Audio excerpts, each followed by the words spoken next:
Hey, we have something a little different for you guys today. We're not going to talk about politics.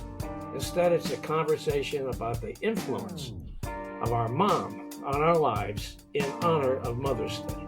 Welcome to Lean to the Left, home of no-holds-barred commentary, plus interviews with fascinating people. Some of them top experts, others simply with interesting stories to tell. You'll never know who'll show up at Lean to the Left. Now here's your host, Bob Gaddy. Our guest is Jackie Tantillo, host of the Should Have Listened to My Mother podcast, which examines who we are because of or in spite of our mother.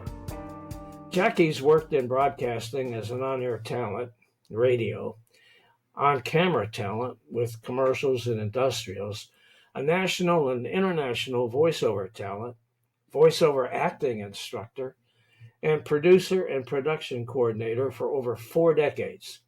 She worked as a stringer for the ABC Rock Network and interviewed many charismatic music icons. Currently, Jackie's enjoying her conversations with her guests from around the world on her podcast. Everyone has stories to tell of their mother, and it's important to reflect on that personal relationship, whether it's good or bad. The youngest of 7 kids, 6 girls and 1 boy, in an Italian-American family. Jackie was born overseas in Rota, Spain, as her father, a civil engineer, managed a large product for the U.S. Navy. Jackie studied at McGill University, Montreal, Canada, and State University of New York at Plattsburgh, where she graduated with a mass media degree. Jackie Tantillo, welcome to the Lean to the Left podcast. Thank you so much, Bob. It's a pleasure to be here. Hey, how did you get started in radio? Talk to me about that. My mother. Your mother. Her name is Linda. It really was. We had the radio on all the time. Yeah. Whether we were listening at bed at night, she always had talk radio on. We always had either it was music or the opera or top hits. WABC radio was a huge top 10 radio station and the first bringing us all that great music. Or it was talk radio, because she was a talk radio junkie, I guess you could say. And I loved it because as a kid, my imagination could just flourish and create anything and everything. Mm-hmm. Or listening to some specific disc jockeys on the air late at night. It just transcends you to another place. I think I visualize it as movies almost. You let your imagination go. So that's where it began. And it turned out my college radio station was 1 floor up in my dorm. So basically, in my second day there, I was at the radio station. And I had never been on the air, so I was really nervous. And I got a friend who found out somehow, someone I just met, said, "You want to be on the air?" I said, "Yes, but I'm scared. I'm too nervous." And he literally sat with me. I don't know how we got a micro, or maybe we were just in the production room. Yeah. And he literally held my hand, squeezed my hand, because I didn't know how to use a mic. I didn't know how to do anything. So that was the beginning. It's like taking that leap of faith and jumping off a cliff. And if I hadn't done it, that's all I ever wanted to do, really. Yeah. That's not true. But for some reason, I knew that I wanted to do radio when I went to college. So that was something. And I've been able to do it pretty much my whole life. So it was a leap of faith, jumping off a cliff. Yeah. And your mother gave you the courage to do that, did she? Yeah, she was remarkable. She encouraged all of us to do what we were passionate about. As hard as it was to have all those kids, she really dialed in and she knew who each of us was and what our strengths and weaknesses were, per se. But family always came first. We were always committed to meals. That family was first and foremost. Because they had lived overseas for so long, 5 years or so, when they came back to the States, our dinners were the same. They were relatively late at night. We had a full meal. We sat and had coffee and fruit afterwards and had crazy political discussions, any kind of discussions, art, anything. Oh, yeah. You could never go out? we couldn't go out while our friends were calling on the phone. We Yeah. couldn't go out because we were still eating dinner all the time. Oh, yeah, I got it. We weren't your typical American family because they were adjusting with 7 kids. They were adjusting to my sisters. Their English wasn't really very good anymore, and they had to go into public or private high schools, and they were wearing more European clothing. So it was hard for my older siblings to adjust. They, I say over and over again, I got so lucky because they broke through all the barriers for me. These are 6 sisters and my one brother. I just listened and I watched. Were you the youngest? I'm the youngest, yeah. Okay. And my brother's the second oldest. It's girl, boy, and then girl. But we're still very close. We talk many times a day sometimes, all of us. Oh, We're very close. And so, yes, my mom, did she inspire me or influence me getting into radio? Absolutely. It's a funny story because when I got out of college and I started working at different music radio stations and doing a little bit of news, some street reporting and stuff, she said, I want your headshot and I want your demo. And back then it was a cassette. And she mailed it to WABC Radio in New York City. And I said, you're crazy. She sent it to the program director. And it was probably 10 or more years later when I actually got hired to work at WABC Radio. They never connected. Eventually, I think she got a letter back saying, oh, thank you so much for your submission. But I wound up working there for 20 years. So she was really smart and she was on to something. She was really, that's just crazy how that all worked out. But the reason I got that job, not just because I could do voiceovers, because the industry has changed over all these decades, right. It was because I could do the production work as well, which was really important. Then a voice talent, more often than not, would go into a studio and just record. But in TV and radio production, it helped that I knew how to edit and produce everything myself. Okay. So that's an additional, and I think that still holds true for today. I think it's to an advantage for anybody to know full spectrum what they're getting into. I think it just gives you a leg up. Yeah, I see these young kids who are, I call them young kids. they're in their 20s. Yeah. Who are reporters for local TV stations, like here in South Carolina. I live in Myrtle Beach, South Carolina.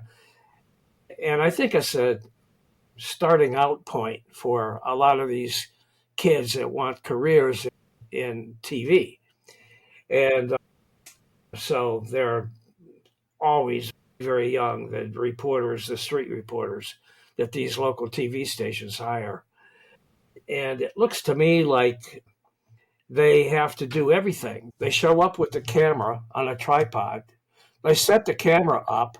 Then they turn around and do the interview. Yep. And then they got to get in their car and they got to edit it and get it ready for air, which they do in 20 minutes. And to me, that's just amazing. It's very different. Yeah. It's very different. But you know what? Those younger kids that we talk about, this was their, like, what can I equate it to? A toy or device that we played all the time growing up. This is what they know. Yeah. They edit their own videos all the time. Not to say that it's overwhelming and not a lot, because I know that it is. But yeah, I like being on both sides of the microphone. I like to be on both sides of the camera. That way I have a better perspective. For an actor, it's really great to have the experience as a director as well, because it just gives that complete full circle of knowledge. Yeah. Your career is like a highlight reel with all the work you've done. Voiceover, talk show host, spokesperson, production coordinator. Now you're doing this Mother's Podcast. Why are you doing this Mother's Podcast? You know how people say, I woke up in the middle of the night and I got this idea? Yeah. That's really what happened. That happens to me all the time. I've interviewed so many musicians and celebrities. Right. I was a resident in Saratoga Springs, New York for Uh-huh. concerts. I've interviewed so many people, Right. but something about it, it really did come to me in the middle of the night. And Okay. moms are human too, and people forget that. Moms are And human too. it's a pretty big role Yeah, it is to for sure. fill. And automatically we're on this pedestal where we're supposed to have everything figured out. Uh-huh. Sometimes I would tell a friend of mine, put the baby books away and just raise your daughter with love. You don't have to, it's not all by the book. The book isn't always going to work. Mhm. It's an important story, no matter who you are, a CEO or an assistant or anybody, a farmer, a president. We've all been influenced by our moms. And that's the best part about it, is that our mother, if we had one, right, has played a part in our life. And you choose to use it to your advantage or disadvantage. And what impresses me most, and I hope I'm not jumping ahead to one of your questions, but what impresses me most about moms is that, and about my guests, because if moms don't get it, I think I speak to so many people where they had a horrific childhood, and yet one person or something, some little voice in their head, Mhm. or some happenstance or serendipity touched their life and they were able to see beyond what they had been given. Mhm. And that really impresses me, how they decided to make that change. And it's not easy, but how to make that change and become who you want to be. Don't let somebody else steal your light, your inner light. Okay. It's pretty great. How did your mom influence your priorities and what you've done in your life? In many ways. And as a number of my guests have pointed out, my dad played a huge role in our life as well. Okay. But because my podcast is about moms, they were a tag team, the two of them. Right. They were great. They were madly in love. And They must have been. it was They pretty had 7 crazy. kids. It was pretty crazy. But we were all pretty good. A couple of my sisters eloped, but So wait a that minute. saved my father How old? on weddings. How old was your oldest sibling when you were born? There's about 13 years between the older. Ah, There's the okay. older 4, and then there's the younger 3. There's a bit gaps here and there. My mom lost a couple of 2 other baby girls. Oh my 2 other girls. goodness. She lost 2 more girls. Oh my. Yeah. There would have been So 9. yeah, wouldn't that be great? Oh wow. That'd be great. How many kids you have? So I have 2 boys. Okay, you have 2 boys. 2 boys. So you didn't take after your mom in terms of the. I did not. Let's see. I'm trying to think. My siblings have 2 girls or 3 girls. Not all my siblings have children. Oh, yeah. There's more girls than boys for sure. And now the next generation, my nieces just started having babies, and we have 2 boys now in the family. So that's really fun. So you have a pretty big family. It's pretty big. Yeah, it's great. And I grew up in a town with all Irish Catholic and the Irish Catholic primarily, and everyone had 8, 10, 12, 15 kids. Uh, And it's great because all of the siblings matched up in age. So we all known each other yeah. through the different age groups. Our religion, our spirituality was very important. And we still carry it whichever way we've gone with it today. It still is a big part of who we are. I have issues with the church that I was following, but I don't want to get into that either. Sure, I understand. Yeah. The essence of what my mom taught us was not so much the politics of a church, but the essence of who Jesus was and all that kind. She would go into confession and spend 45 minutes in a discussion with the priest while we were running around the pews of the church. And she's given the priest a hard time because she didn't agree with them. So that's She'd be arguing with the priest in confession. She would, yeah. She was great. And that's how my perspective of religion and faith were formed based on she stood up for what she believed in. And she wasn't by the book. She included everyone. It was an inclusive house, And she didn't believe in these rules and regulations. So she voiced her opinion. And when they saw her coming, I think they would run. She would go to mass every morning, all that kind of thing. We went to parochial schools, blah, blah, blah. But so that was significant. She was an artist. She was brilliant. She was reading all the time. Mm-hmm. It was important for her to be surrounded and have us surrounded by things that were beautiful. And I always stress it's not monetarily, but it had to have peace and beauty in your environment, whether it was just a room of plants or the sun coming in or just the environment. It was very important for it to be calm and peaceful and art. She loved art. She was an artist as well. She designed clothing. What kind of an artist was she? She was always studying. She would do still lifes when she was first starting, Okay. but she was very free-spirited and open, and they weren't abstracts, but she was always drawing, whether it was her kids. We grew up on the water. Okay. So she would draw us in boats or natural settings. Oh, wow. Do you do that? Pretty great. I don't. I have chosen to do my artwork using my voice, I guess, my auditory abilities. Mm-hmm. But everyone in my family is either an artist, an animator, a designer, a landscape architect, pretty much in the arts. Okay. So she's touched all of our lives in so many ways. So what'd you learn from her that translates into how you treat your own kids? Oh boy, everything. Uh-huh. Family. Uh-huh. Family is the most important thing. Uh-huh. It's really important. And treat others as you want to be treated. She was always finding somebody who was in need of a little bit of extra cash or something, no matter where she went. She was constantly giving out her little dollars and things Really? to people. Oh, she was an empath to grand proportions, and she was multilingual. She spoke English, Spanish, French, Italian, and some Portuguese. So no matter my parents, because they had lived overseas, they would sometimes go back to Europe during the winter. And she was always meeting people and helping people and giving to people, whether it was giving them rides or giving them food, you know. You're multilingual too.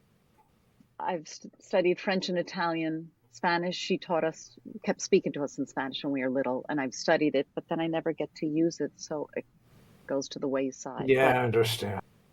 my ear is pretty good. I can understand it better than I can speak it. So that's another thing that she gave us, was the languages. Yeah. So we definitely travel to Europe. That's a big part of our family too, as well. So. When it came to dealing with your kids when they got into trouble, what lessons did you learn from your mom in terms of how to handle that kind of stuff? We never got into trouble. Oh, bullshit. I don't believe 7 kids can grow up in a family and nobody gets into trouble. Now that's bullshit. They didn't find out about it. You know what? They trusted us. Uh-huh. They really trusted us, Okay. and they did give us a lot of freedom. So we didn't revolt. And yeah, we got into trouble, but if we got into trouble, they didn't really know about it. Mhm. We were really good kids. The trust was huge. And we always like, God, I wish they would just yell at us instead of saying how disappointed they were. That was the biggest thing. So in raising our boys, my husband and I, again, are a great team together. Mhm. I'm very lucky. We're both on the same page morally and socially, and the way we want to discipline. We're both coming from the same place, which is what my parents did. Okay. But my dad, if you ever pissed off my dad, yikes. He worked every day, or occasionally he would have to travel for his jobs, Sure. running engineering jobs. Mhm. But I don't. Did we get a smack with a broom or something once, maybe, when she was sweeping the kitchen floor? I don't. Smack with a We broom. didn't get hit. We didn't. Smack with a broom. Isn't that funny? Maybe you just don't remember. Did you smack your kids with a broom? No, I think she was literally sweeping the kitchen floor, and God, We had to clean our house every single weekend, talking from the white molding down to oiling the wood floors. And it would take us all weekend. We'd have the New York Metropolitan Opera on every Saturday on the radio while we're cleaning this house. I mean, it was, Oh, that's Italian they were clean. great. That's Italian clean. Huh? Yeah. She wasn't going to do it. She had too much other stuff to do. That's why so many families have a lot of kids. They need them to work the farm or to help with the family business. But we were really good kids. They took us everywhere. We traveled. We would drive to Canada, 9 of us in a station wagon. They brought us to beautiful hotels because they expect that's how we were raised. You were And it lucky. wasn't. You were really lucky. You had a great We were childhood. so It lucky. sounds like to I'm me. telling you, Wow. my life has just been, we say it to each other every day. We like pinch ourselves and either text or speaking to our sisters. We have so much and we've had so much. We didn't live extravagantly Right. as kids. We didn't have what everybody else had. We were living a little bit of that a lot of the European effect. So we felt like we just wanted to be American. Mhm. But now I don't regret it at all what they did. They really stuck to their principles, and that was huge. Mhm. We didn't have the cell phones. We didn't have any of that. We had one TV in our house, Yeah. and we weren't supposed to watch, but we always would when mom was out. My mother was very religious. My father, in his younger days, was a minister, a Protestant minister. So I grew up as a preacher's kid. Wow. Did you run away from it or Yeah, stick with it? absolutely, 100%. Yeah. And but my mom, she had a tough time. She raised 4 kids, and as a preacher's wife, it was that was a difficult thing for her.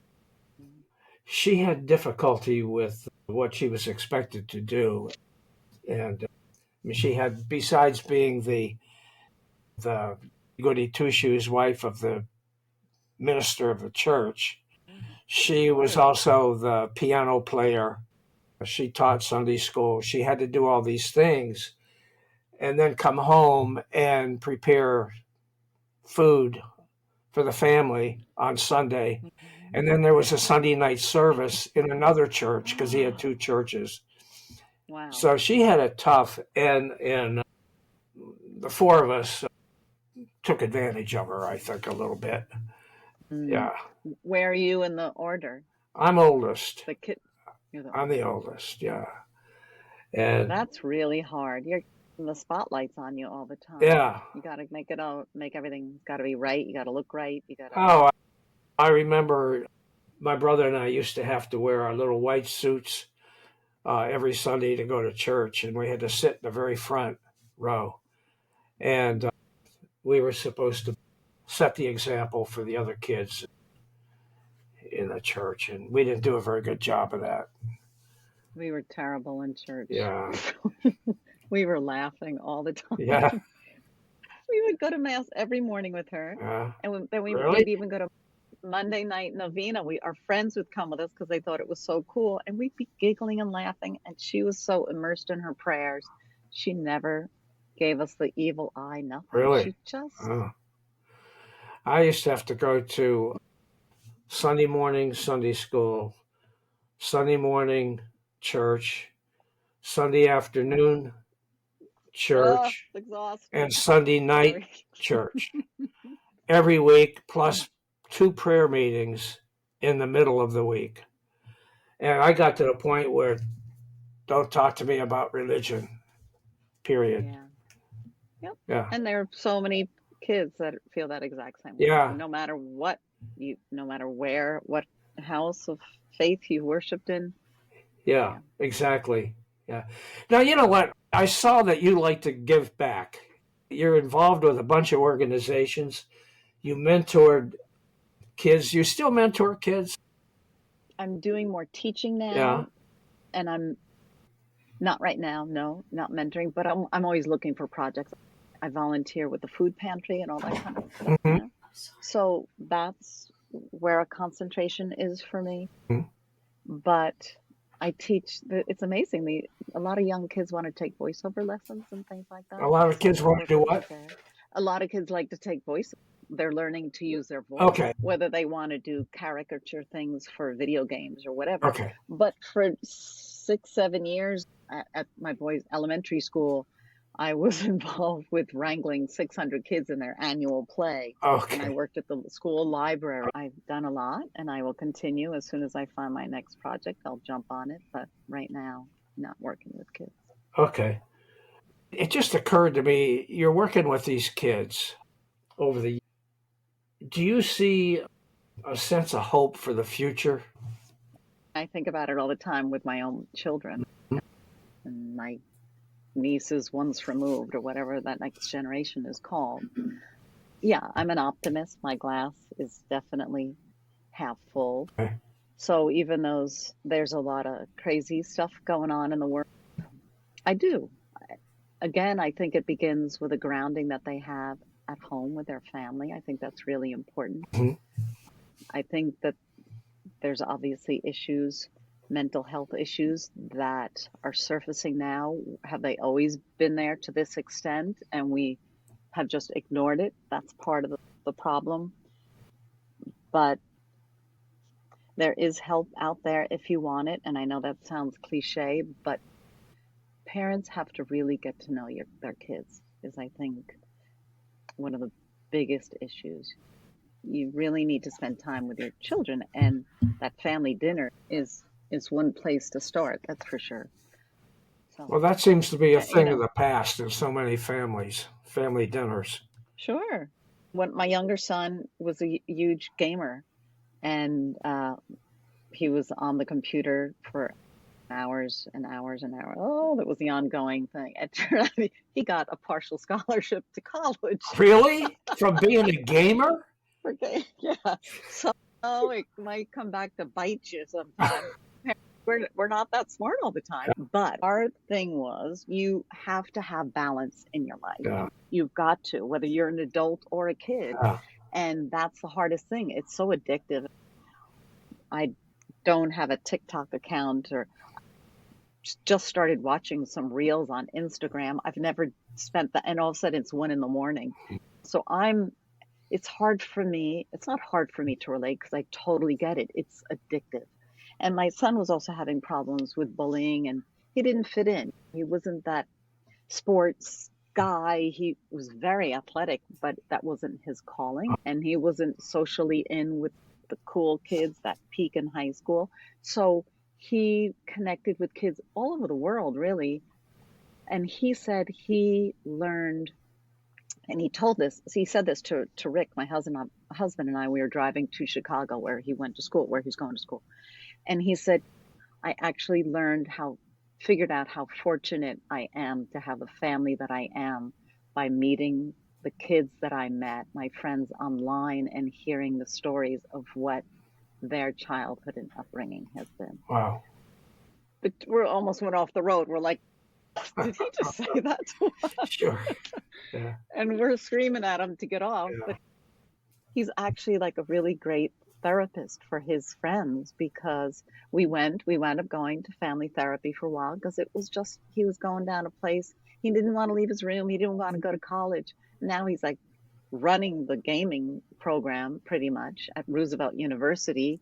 He's involved with social media. He has a job. He shoots photography for all the sports for his school. And he found a passion, but a way to turn it around that it's productive and it's more healthy. It can be a rough thing, but we're very lucky. We got very lucky. Hey, talk to us a little bit about your podcast. Do you want to tell us about maybe a couple of highlights that you've... I'd love to. Should have listened to my mother. It's a weekly show. You can find it wherever you listen. And basically, are you who you are today because of or in spite of your mother? Mm-hmm. And I interview anybody and everybody, whether you are upper middle class, upper class, lower middle class, and I don't care who you are. If you have a story to share where you had a turning point in your life or your mother influenced you one way or another, to share these stories, I think, is really important. It's our oral history. Native Americans and pioneers, their livelihood, whether it was the Greek mythology, these stories transcended for generations. And I don't think we really take the time to talk about what our parents went through or our grandparents went through.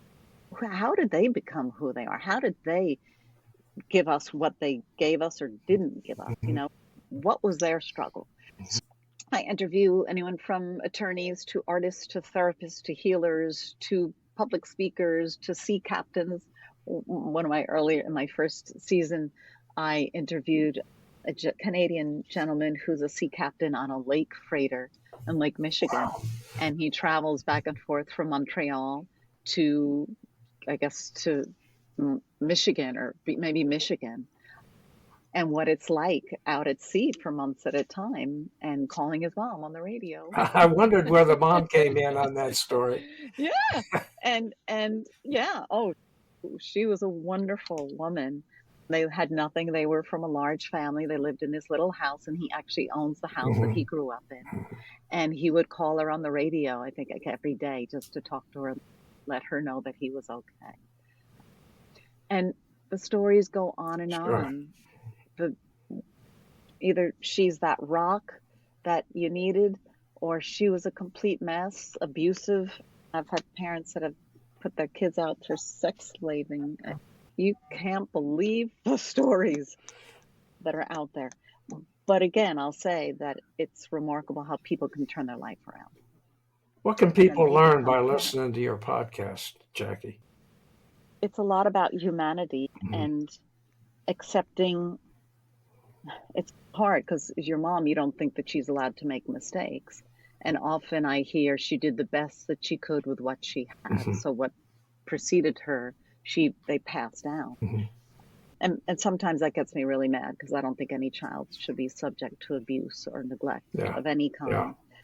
But people are amazing. They're resilient. They can overcome anything. And that's where the optimism comes in for the younger generation. That these people you can change your life. Okay. You can. Now, next Sunday is Mother's Day, Jackie. What's your message for all the moms out there and for those who plan to honor their mothers?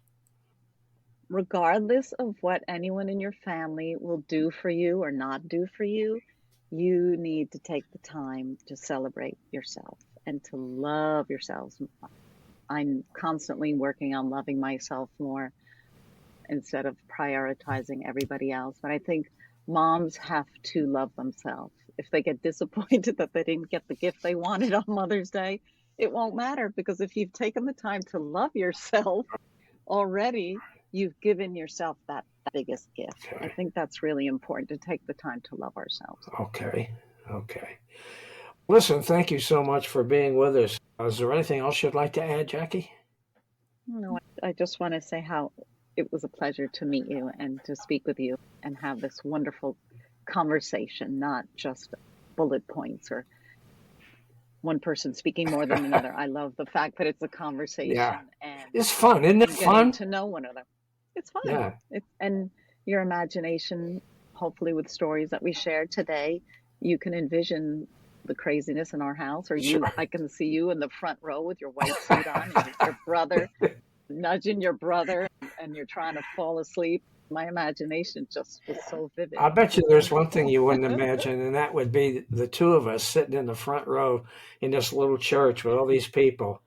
And when the evangelists, my dad used to have these evangelists come every so often, and they would, every night for a week, they would get up and do their hell's fire and damnation preaching.